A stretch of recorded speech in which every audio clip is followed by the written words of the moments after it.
The only thing I know for sure is that I'm gonna knock him out in the first round. A few moments later.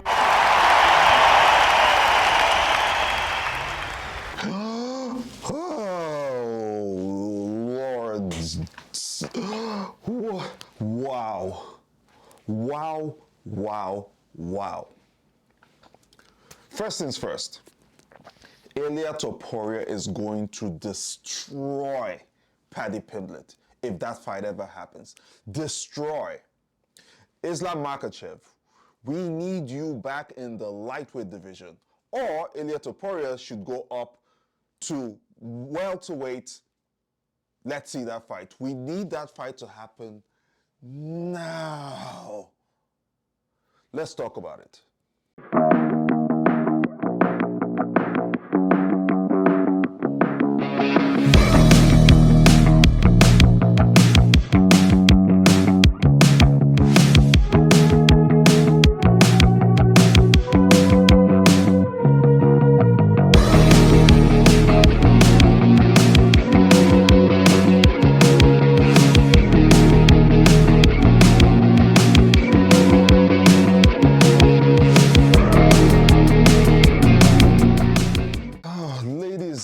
Gentlemen, boys and girls, welcome to episode 41 of the show.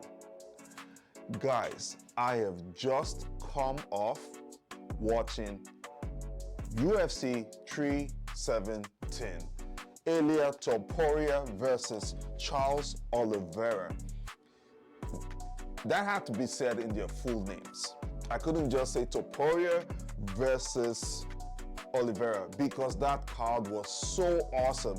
It deserved the respect of the full names being called out. Woo, guys, I need to control myself. I need to bring my energy back to center so I can be able to, put myself through this video because I'm just excited. I am excited right now for the UFC, probably the most excitement I've had the entire year. I am so pleased. When I say, you guys hear me complain about how much I hate to spend that 85 plus tax on every pay-per-view? Not today. Today, I enjoyed. In fact, if that was 300 plus taxes, I'd pay it. I would pay it to see all the spectacular action that happened at UFC 317. In fact, UFC 317 feels to me like I was watching UFC 300.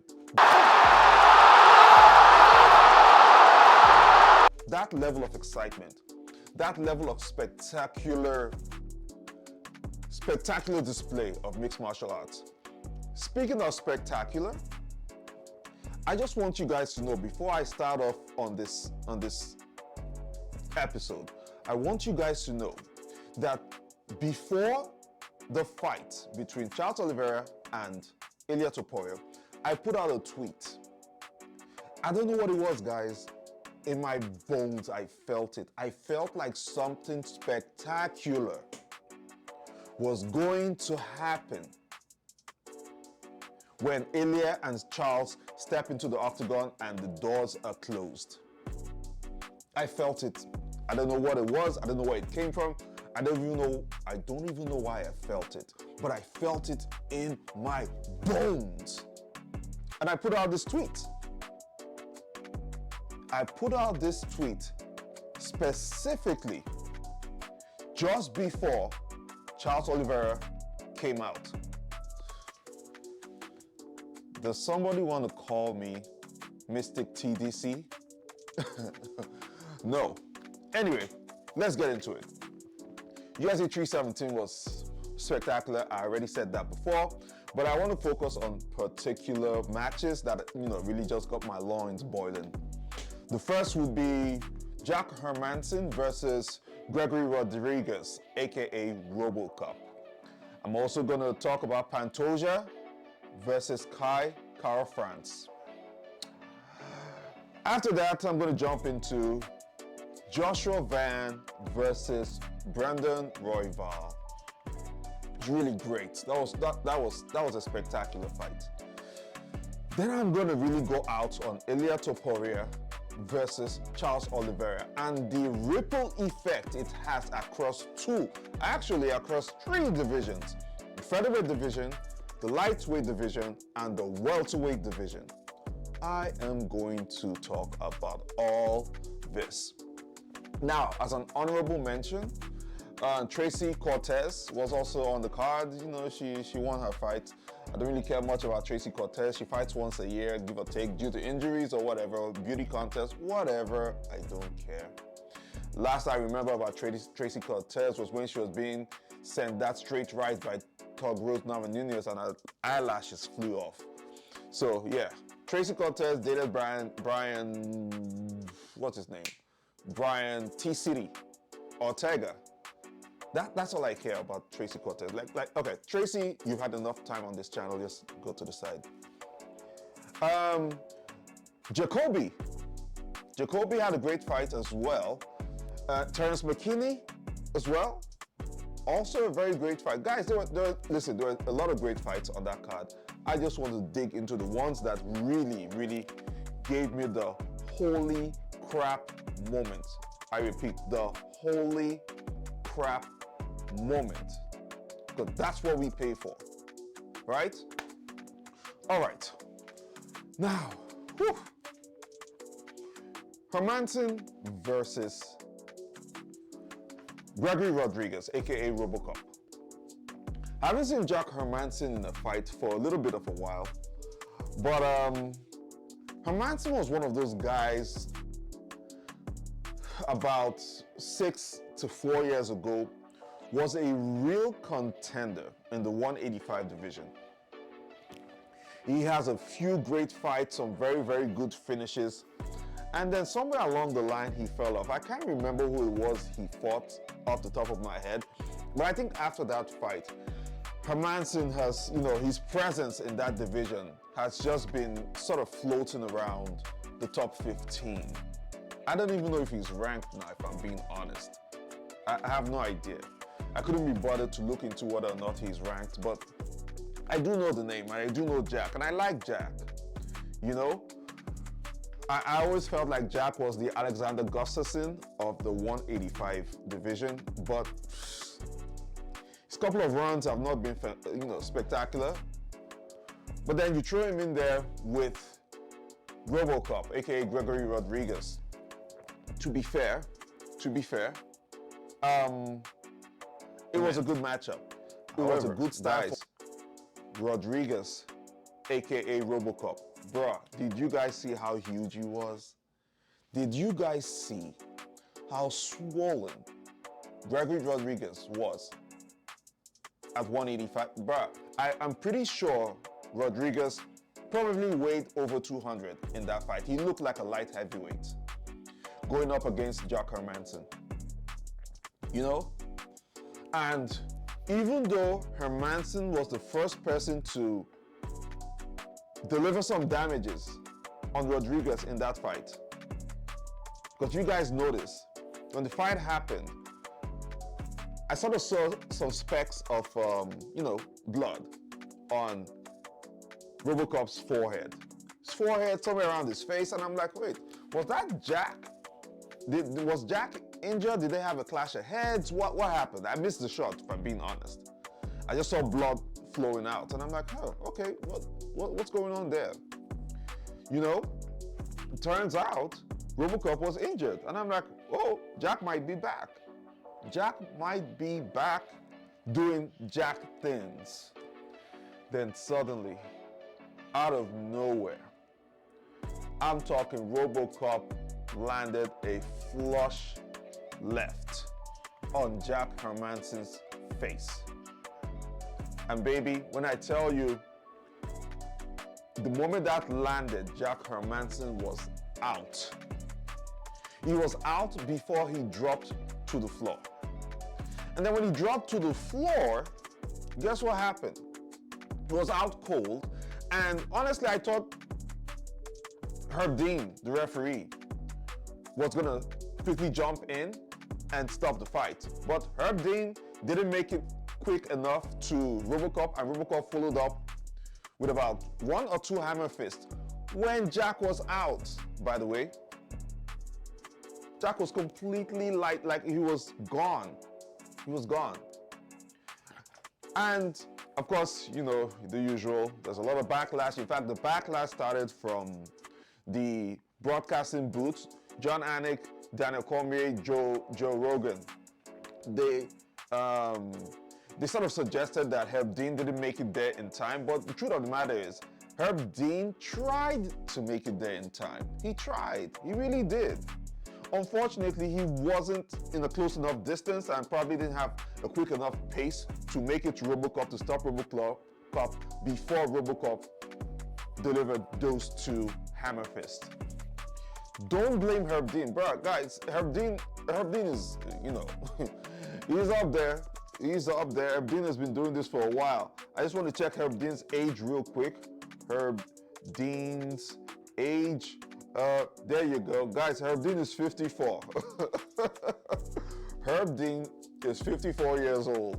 I don't know how much speed you guys expect a 54-year-old referee to have in the octagon. Guys, listen, everything's all split second. It's the same way the referee in the fight between, I think it was Mark Goddard, but the fight between Ben Askren and Jorge Masvidal with the flying knee. Come on. Pretty much the same sort of thing happened. I think it might have been either Mark Goddard or Jason Herzog. I'm going to have to check that again. But the ref didn't make it in time to Masvidal after Ben Askren was knocked out. And Masvidal still had time to pound, you know, deliver 2 more punches. And I'm talking not hammer fist, like actual punches while Ben Askren was out. Would we call this same situation with Gregory Rodriguez and Jack Hermanson super necessary? I don't know. I don't know. But what I do know is I'm not going to blame Herb Dean for not reaching there fast enough. It depends. You don't know when these knockouts are going to come. You don't know what position or what distance the referee is at the time the knockout comes, because you can't predict these things, right? Ref is out there just thinking, you know, I'm watching the match and I'm trying to, you know, regulate these guys, and then suddenly, boom, out of nowhere, a KO comes. Plus, lastly, and I'm not trying to make this an excuse, but guys, you don't know how much shape, you don't know how much great a shape a referee is in until the moment. And Herb Dean, 54 years old, hey, listen, let my man breathe, okay? Herb Dean is one of the best to do it. He's literally on the top 3 referees, probably the most famous MMA referee in the world. In fact, Herb Dean is the most famous referee in the world. So you guys cut him some slack, right? He did manage to make it over to Gregory Rodriguez and stop Gregory from delivering a 3rd one. So hey, listen. This is just my opinion. You guys can argue with it if you want. I'm not going to say anything more about that. Let's transition to the next one. Brandon Royval versus Joshua Van. Guys, when I tell you, there are just some fights that just stir your spirit in a good way, in a very, very, very good way. There are just some fights that display the heart, display the soul of mixed martial arts. There are just some fights that bring out the dog in the fighters, the competitors, the fans, the press. There are just some fights that just resonate across time. And Joshua Van versus Brandon Royval in UFC 317 is going to be one of those fights that will be, 1, nominated as Fight of the Year, and 2, probably going to be inducted in the UFC's Hall of Fame further down the line. That's a Hall of Fame quality fight. Hands down, Hall of Fame caliber fight. I'm not even going to go into the technicalities of it all. All I'll say is this: both guys gave it their all. And I'm talking gave it their all. It was a war of attrition. Gave it their all in terms of technique, right? Gave it their all in terms of a full display of the sport of mixed martial arts. Now I say that loosely because, bruh, in the entire 3 rounds, there was no finish, but that didn't matter. In the entire 3 rounds, these guys did not shoot for a takedown, if I recall. I did not see any takedown. This felt to me like Kamaru Usman versus Colby Covington 1. These guys just went out. They went out. Now, what I did notice was Brandon Royval, even though he had a reach advantage, he was putting out way more volume, way more punches than Joshua Van. But Joshua Van was putting out way more significant strikes, in my opinion. In my dumb, casual opinion. Joshua Van was putting out way more significant strikes than Brandon Royval.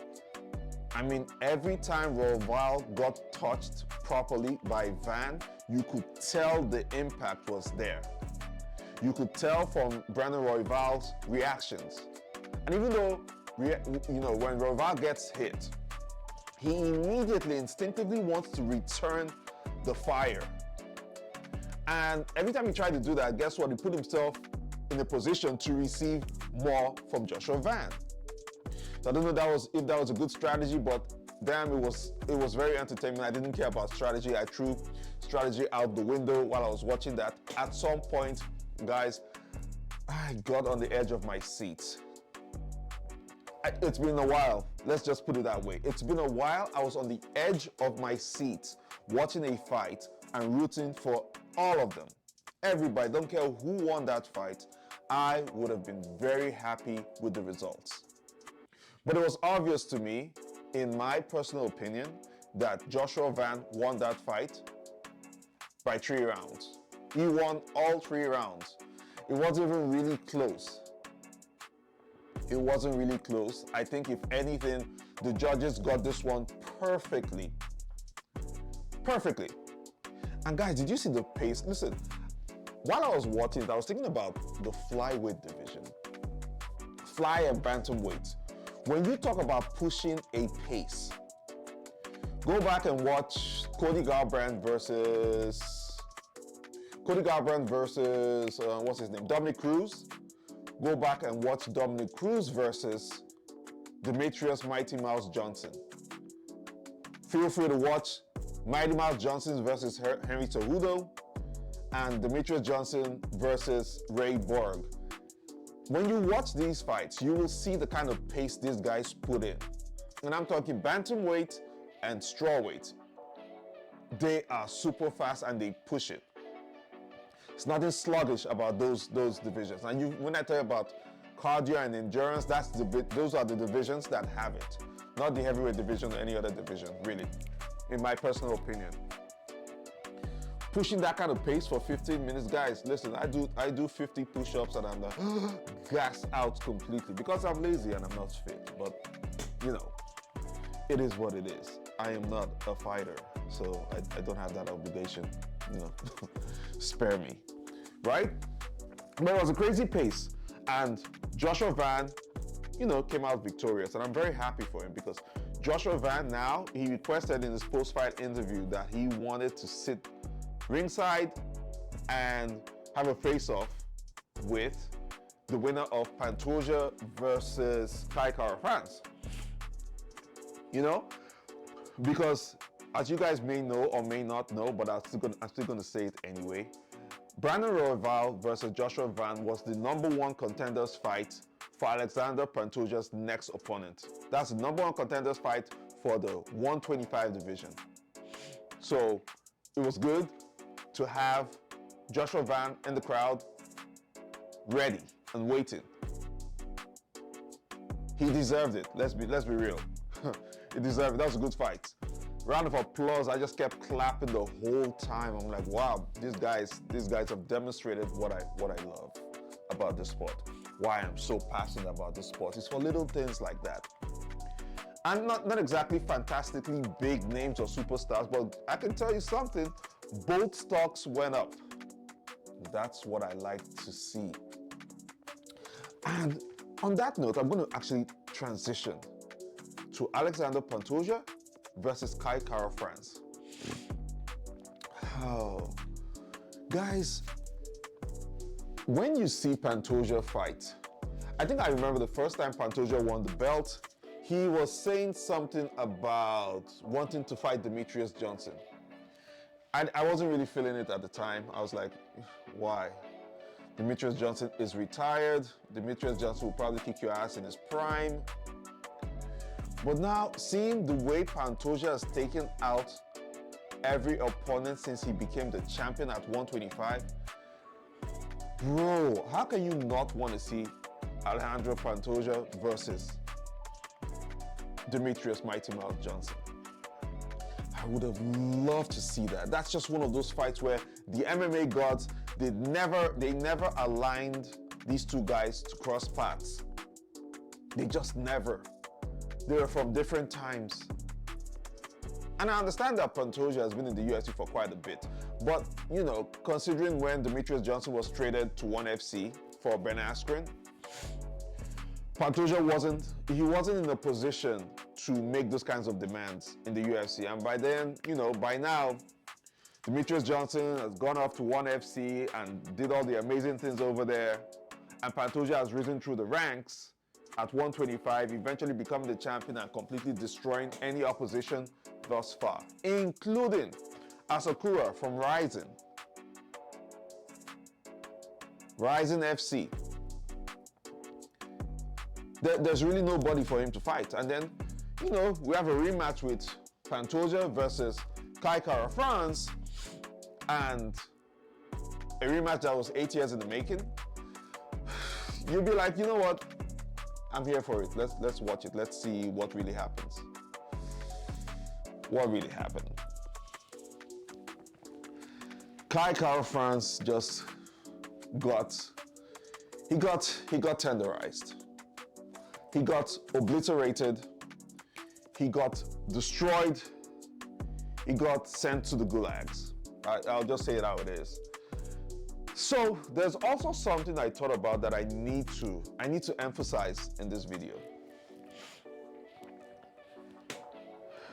Bear with me, because I am a fan of these guys I'm about to talk about. I am a big, big fan. Look here, big fan of these dudes I'm about to talk about. Do not fault me or take this as some kind of disrespect. But goddammit, city kickboxing. I understand that you guys probably have very good wrestlers or wrestling coaches or grappling coaches over at your gym. But why is it that most guys from city kickboxing, their Achilles heel, their kryptonite happens to be wrestling or grappling? Why? And I'm talking Israel Adesanya, Izzy, my boy. I'm talking Kai Kara-France. I'm talking Carlos Ulberg, even though we're yet to really test him. I'm talking Blood Diamond or Black Diamond, what's his name? Black Diamond, him. I'm talking, who else? Dan Hooker? Have I said Dan Hooker?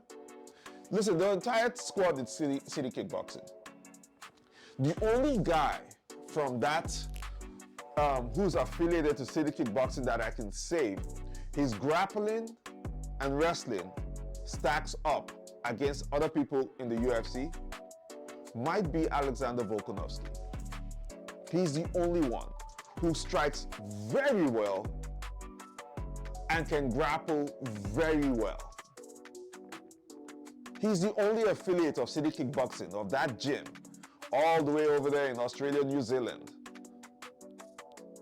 He's the only one who can combine both the stand-up and the ground game very well. Every other fighter from that gym seems to be impervious to grappling. Am I the only one who's noticed this?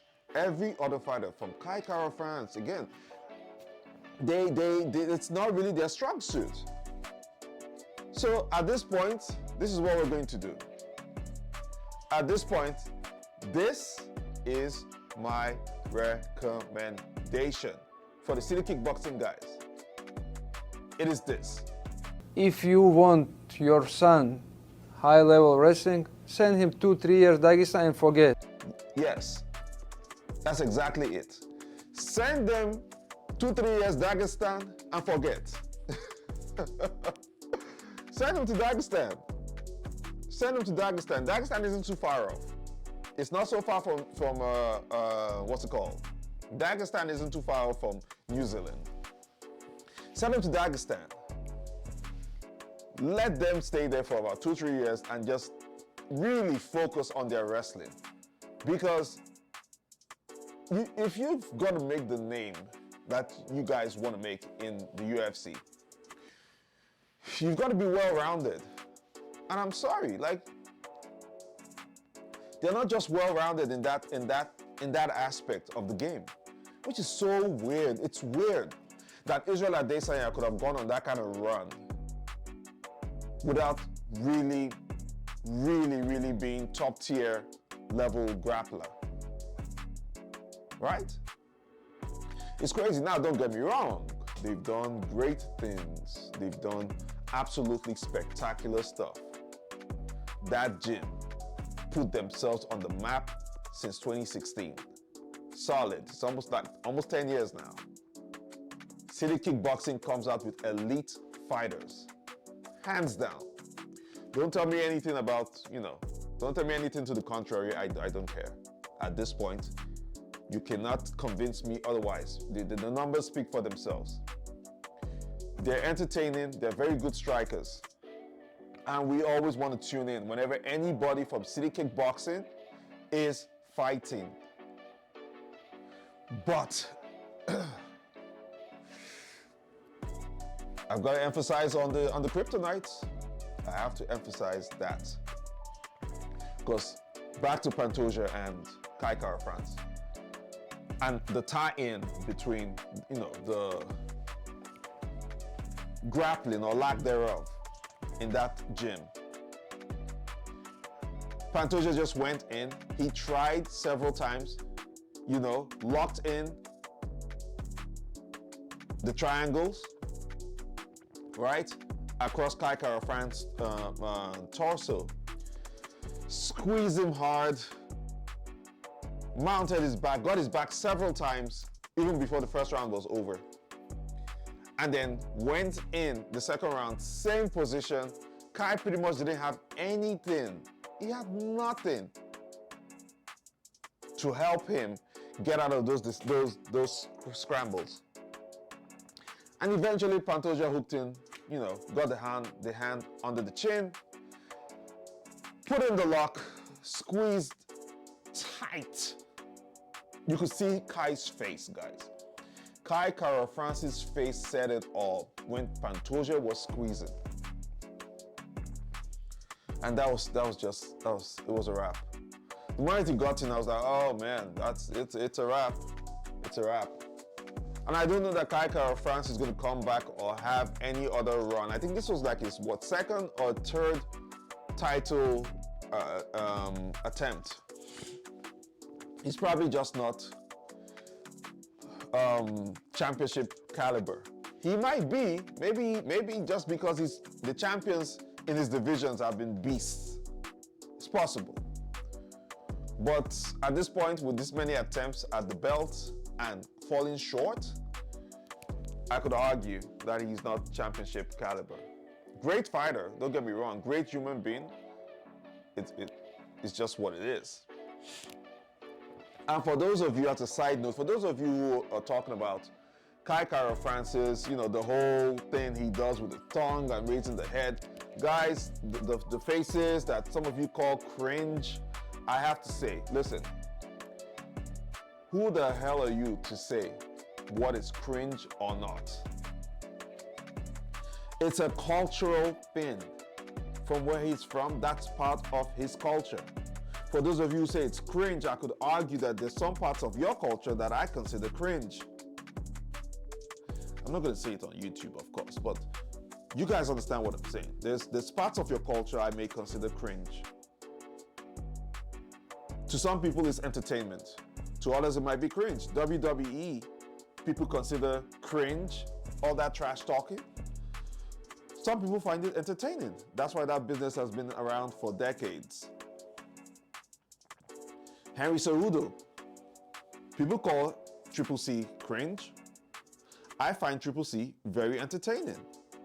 Same thing with Colby. I find those guys very, very entertaining. So you guys give it a break, okay? It's just what it is. Yeah, what else? What else we got? Before I jump into, Ilia versus Charles. Payton Talbot. Okay, so yeah, he won. I don't know why that guy is on the. I have no idea why Payton is on the main card. I have no idea. I don't know what it is. Dana likes him, it seems. But yeah, Payton Talbot won his fight. Yeah, whatever. Still under my radar. I don't care about that. What else? Listen, I'm trying to just hold off so I can really hook you guys into the conversation with Ilia Topuria and Charles Oliveira. But I'm not going to do that. I'm just going to go right into it. Transition, baby.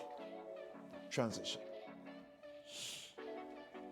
Guys, how crazy is it that prior to the fight,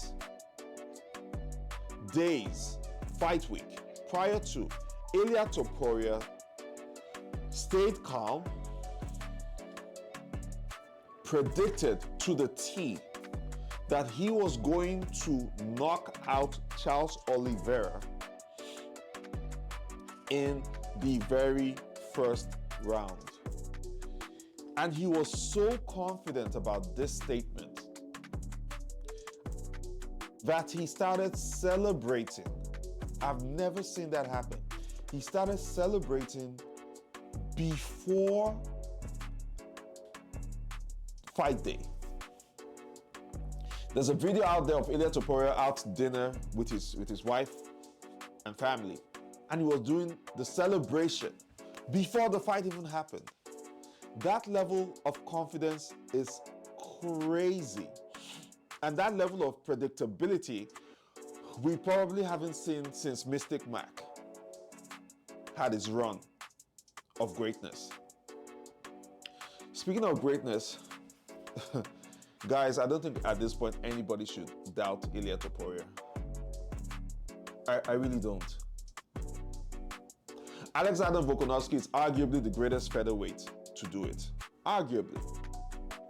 Ilia went in there and completely knocked him out. Now, even after Ilia did that, there were a lot of people saying, well, you know what, at the end of the day, Islam Makachev softened up Volkanovski because he had KO'd Volkanovski when Volkanovski attempted to get the light heavyweight or the lightweight belt. Islam Makachev knocked him out. So people said, well, Islam Makachev already tenderized Volkanovski before Ilia came in there, so Ilia's knockout doesn't matter. Okay, great. The next person Ilia fights is Max Holloway, and I swear to God, they should have made that for the BMF belt. They should have put the BMF belt on the line in that fight. I don't care at this point. They should have. But let's just focus on what happened. You put Max Holloway, a guy who's never been knocked out in the UFC and arguably also one of the greatest featherweights to ever do it. Ilia goes in there and predicts that he's going to be the first man to knock out Max Holloway. And Ilia Topuria went in there and guess what? He knocked out Max Blessed Holloway in spectacular fashion. Something ain't right. This is strange. This is getting into, spiritual predictability.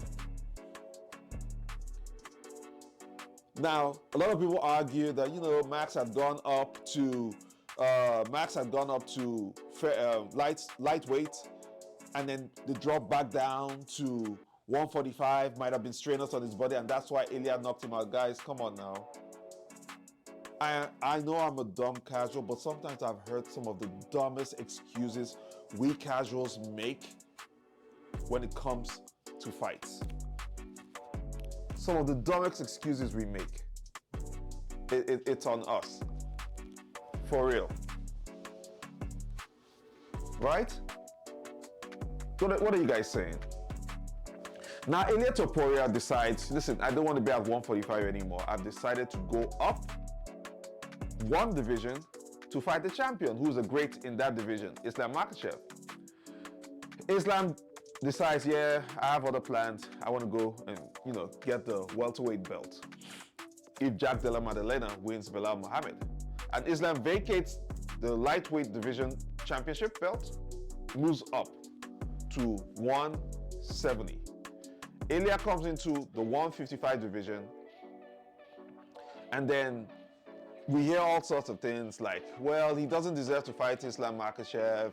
He has to make at least one win or the other, which I agreed with at the time. And quite frankly, if those of you who follow the videos I post here, you'll see, I said, Ilia Topuria should fight either Charles Oliveira or Hermanson first before facing Islam Makachev.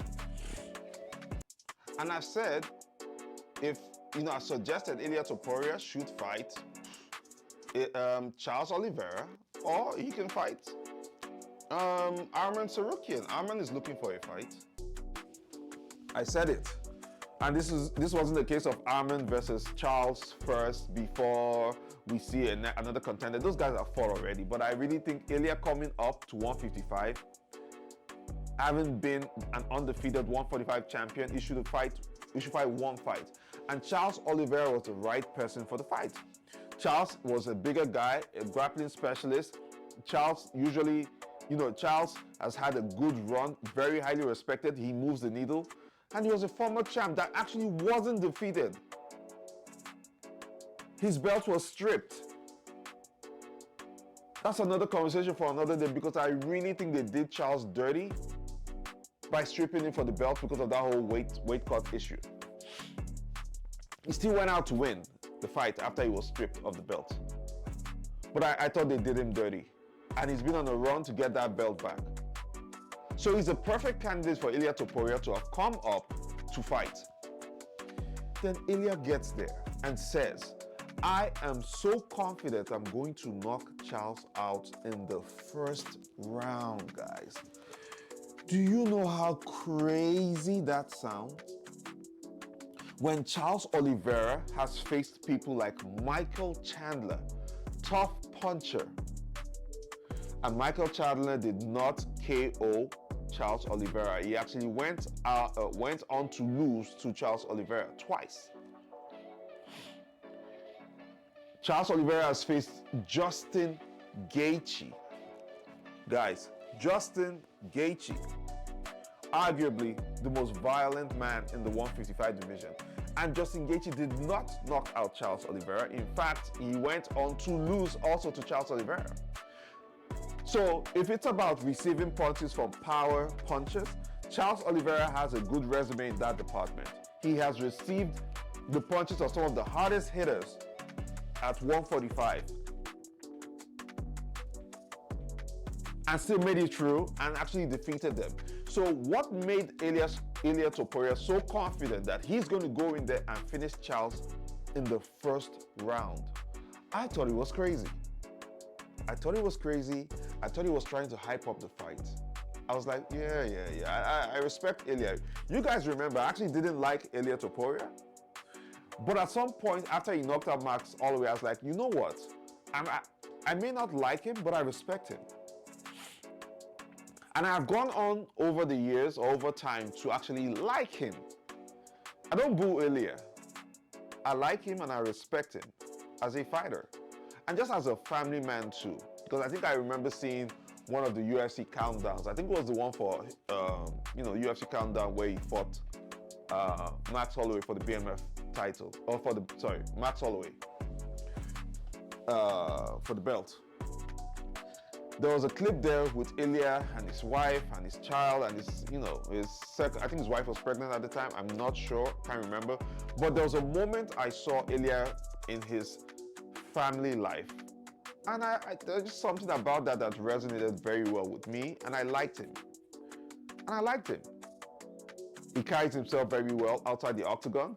You don't hear about any scandals about Ilia Topuria, really. You don't hear him running or having anything to do with the law enforcement, no crimes. Good family man, a structured, focused man, and a structured, focused, disciplined fighter. That's just all he is. He's good for the sport. He's a good representation of manliness. He's a good representation of Georgia, Spain, mixed martial arts. Ilia ticks all these boxes. So over time, my views on him, they leveled out, and I started liking him. But when this fight was announced and he made those predictions, I was like, bro, I don't know. Are you sure? Are you sure you can deliver on these things that you said? But that's a tall order. This is Charles Oliveira we're talking about. And as much as Charles Oliveira is always the underdog into any fight that he goes into, Charles loves to be in that position. He thrives in that underdog position. And he's pulled through enough times that we cannot doubt him, even though he is the underdog going into a fight. We just can't. Anything can happen. Do you know how much money people have lost betting against Charles Oliveira? So it would have been foolhardy for me to say, you know what, Ilia Topuria, I agree with you. You're actually going to go in there and dominate him and probably knock him out. But not in the first round. Not in the first damn round, guys. So, I'm speechless. I was speechless. I watched it, I was like, jaw dropped. I was like, Jeez Louise. I was completely speechless. That was a holy crap moment. And when I pay 85 plus taxes, I actually pay to have a holy crap moment. And I had several at UFC 317. So, when you say your boy is extremely satisfied, I am so satisfied with how this whole thing has turned out. I'm really satisfied. I love it. Whew. Bruh, this was a good one. And as predicted by Uncle Chael Sonnen, during the post-fight interview, octagon interview, Ilia Topuria literally called out Paddy the Baddy Pimblett. These guys have history, they don't like each other. It's been on for at least two years. These guys have been crawling under each other's skin.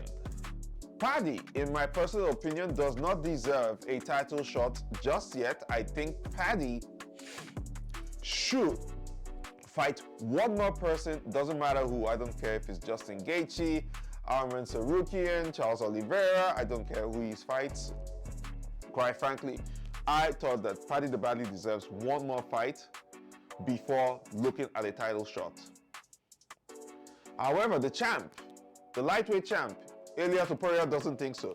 He wants to put hands on Paddy the Baddy. He wants to take that O and he wants to end the hype train.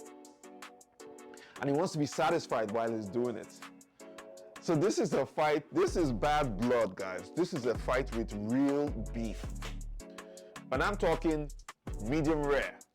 Nope, not medium rare, raw beef. This is one of those ones. This is like tuna beef. that makes sense. This is real. These guys don't like each other. And this fight will sell. Right? Because I've said it, the UFC doesn't care about rankings anymore. Those rankings are just a formality. The rankings in the UFC is just a formality. Nobody really cares about them anymore. Over the last 2 to 3 years, I've just seen how, there's been a less emphasis on less emphasis on the application of the rankings to determine who's the next fighter or who's the next contender, and more focus on the potential payout possibilities of a fight to determine who fights next. It's a cash grab right now in the UFC. It's about entertainment. How much money can we make? How much can we milk this fight or this fighter rather than following the actual rankings? And I've seen that across all divisions. There's no exception. All categories, male and female, there is no exception. So I'm at peace with that. But Paddy and Ilia is going to sell. I don't care if you have it in Spain or I don't care if you have it in Liverpool. It's going to sell. They need to find the biggest stadium to do it. And I don't know if it's going to be by the end of the year. Where are we? We are in June. And you got about 6 months. Paddy's ready to go. Ilia hasn't, Ilia may want to fight one more time before the end of the year. Oh, Lord Jesus, let it happen. And then Ilia is also talking about still going up to 170 to fight Islam Makachev. Like, bro, I don't even know what to say about that. All I know is this. The fight between Ilia Topuria and Islam Makachev must happen, belt or no belt. I don't care at this point. Guys, I don't care at this point. I really don't. I don't care. I want Islam Makachev and Ilia Topuria. I want to see that fight in my lifetime. That is officially my #1 dream fight right now. Sorry, Corey Sandhagen and Sean O'Malley. That used to be my #1 dream fight. Corey Sandhagen versus Sean O'Malley. You're going to take a back seat right now. I want to see Ilia Topuria versus Islam Makachev. I have no regrets about that. I don't care what division it's in. I don't even care what rules. If it's street fight, boxing, jiu-jitsu, wrestling, pro wrestling, I don't care. I want to see that fight. MMA, I need to see that fight. The fans demand that fight. But we're going to have to be patient, right? Because it's going to be a case where Ilia probably has one more fight to make that fight happen, and Islam also has one more fight to make that fight happen. So let's assume Islam runs through Jack Della Maddalena, which is a tall order, but let's assume that that happens. Ilia's next fight might be Kamaru Usman or no, Islam's next fight. I'm sorry, guys. Islam's next fight. Let's assume Islam runs through Jack Della Maddalena at 170. Then Islam's next fight will be Kamaru Usman, I believe, or Ilia Topuria, if Ilia is still the champion at the time. I don't even know what division that's going to be, but Ilia has mentioned in the post-fight press conference that he still has space for one more belt. He had 2 belts on his shoulders, which was 145, 155. Now he's looking for the 170 to put around, strap around his waist. If Ilia decides that he is going to destroy Paddy Pimblett, which Ilia will destroy Paddy Pimblett. Mark what I said now. And I saw a tweet about the MMA guru put out, and he said Paddy Pimblett is gonna beat Ilia Topuria. Bro, that's a tall order right now. I don't know if that's gonna happen, but hey, we'll see. Time will tell whose prediction works out best. Time will tell. But I don't see it happening. Paddy hasn't faced competition like Ilia Topuria. He just hasn't. And there's real beef there. But that could be a factor too, you know? Maybe they may go in there and fight emotionally, and then Ilia may make a mistake, or Paddy may make a mistake. We don't know until we see it. But, you know, I'll tune into that one. But I still want to see Ilia versus Islam Makachev, guys. That fight gives me a hard-on. Just want to see it. I want to see it bad. I wish I had a time machine so I could jump into the future and go straight to the event to see that fight happen this instant. But unfortunately, I can't. I'm gonna have to wait like everybody else. And it sucks ass. Oh. Ladies and gentlemen, thank you for hearing my rambles for this long. I am such a happy dude today after watching UFC 317. Uncle Dana, Hunter Campbell, Mick Maynard, Sean Shelby, thank you very much for the beauty that was UFC 317. I have zero regrets paying my $85 plus taxes. I love it. I enjoyed it. It was great. It was spectacular. Just exactly how I called it. If you've been here this long, I thank you and I appreciate you and I love you for the support. Please follow me on X, on TikTok, and Instagram at The Dumb Casual. I will see you guys on the next one. Peace.